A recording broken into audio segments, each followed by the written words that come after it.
Assalamualaikum teman-teman semuanya. Bagaimana kabarnya hari ini?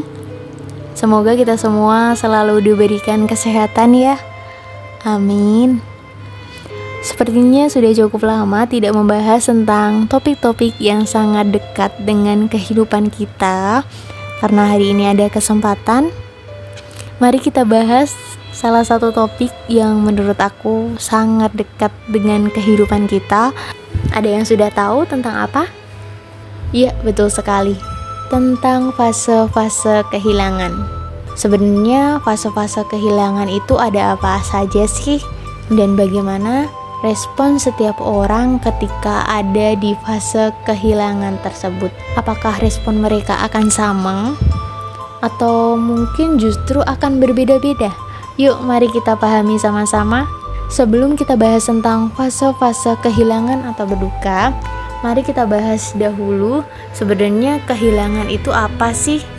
Makna atau arti kehilangan itu sendiri mungkin sangat kompleks ya. Tapi secara umum, kehilangan adalah situasi di mana seseorang berpisah dengan sesuatu atau seseorang yang awalnya ada menjadi tidak ada. Kehilangan ini sendiri sangat kompleks.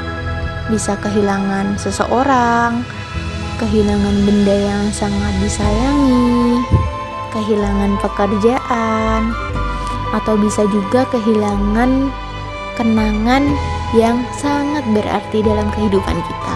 Biasanya kehilangan ini sendiri akan menimbulkan rasa sedih, rasa duka, bahkan perubahan emosi yang cukup kompleks. Namun setiap orang pastinya mempunyai respon yang akan berbeda-beda.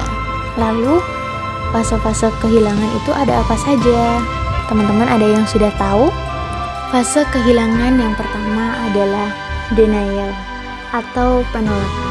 Pada fase ini biasanya seseorang mengalami rasa shock, tidak percaya atau bahkan bingung terhadap situasi yang terjadi.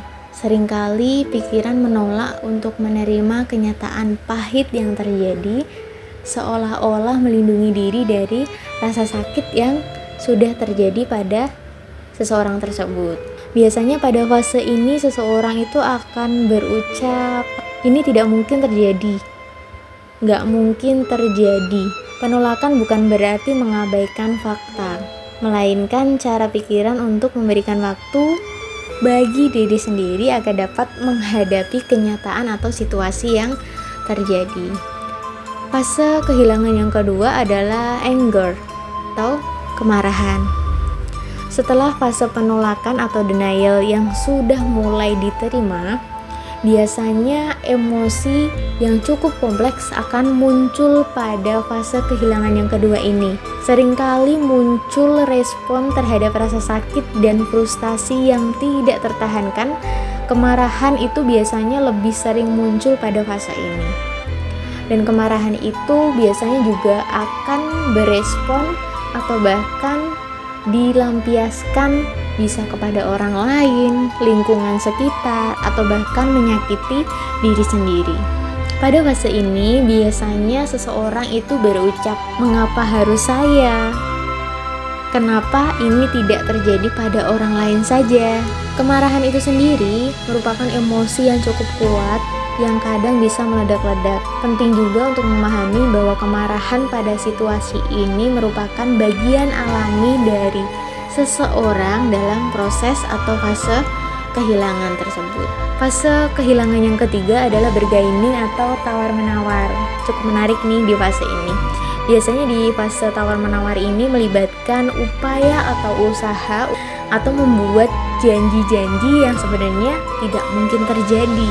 Biasanya dengan kekuatan yang lebih tinggi, itu seseorang berharap dapat mengubah atau menunda kehilangan yang saat itu terjadi.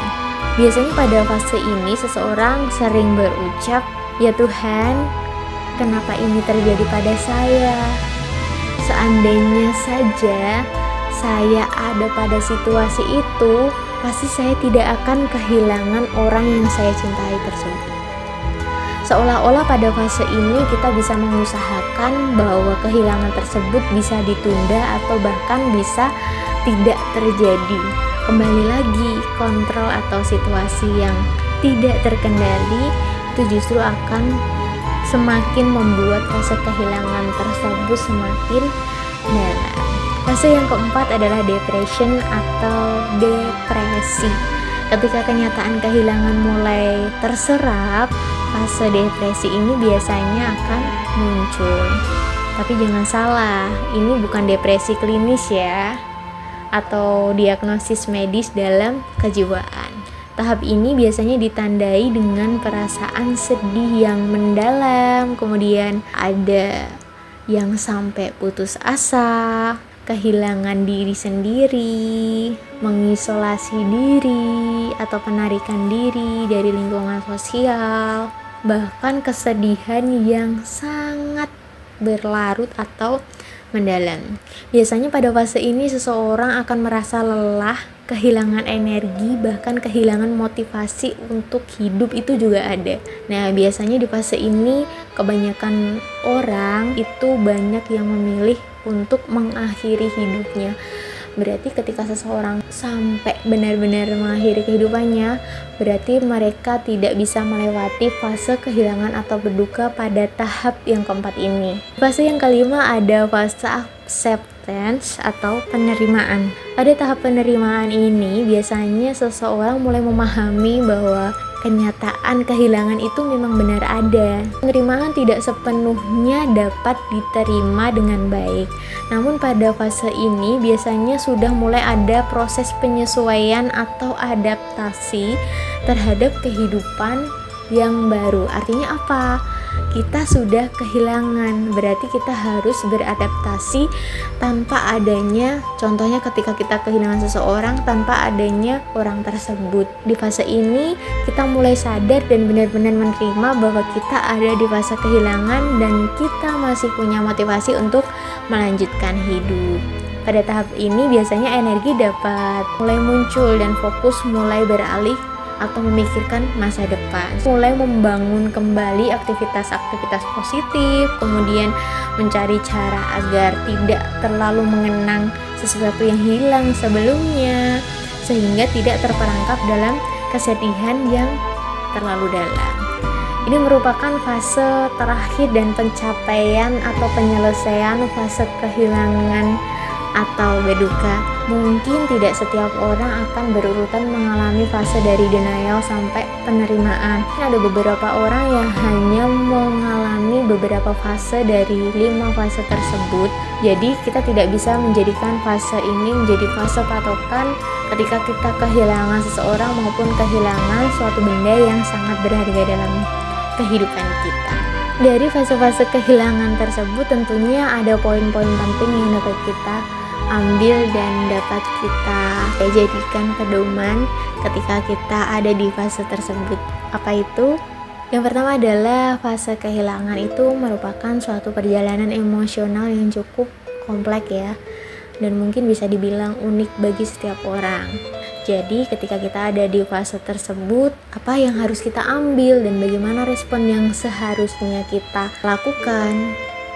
Menurut aku, memberi diri sendiri waktu dan ruang untuk merasakan serta memproses fase-fase kehilangan dari awal sampai akhir, sehingga kita bisa menemukan titik temu atau fase penerimaan yang memang benar-benar bisa dijadikan proses penyembuhan diri.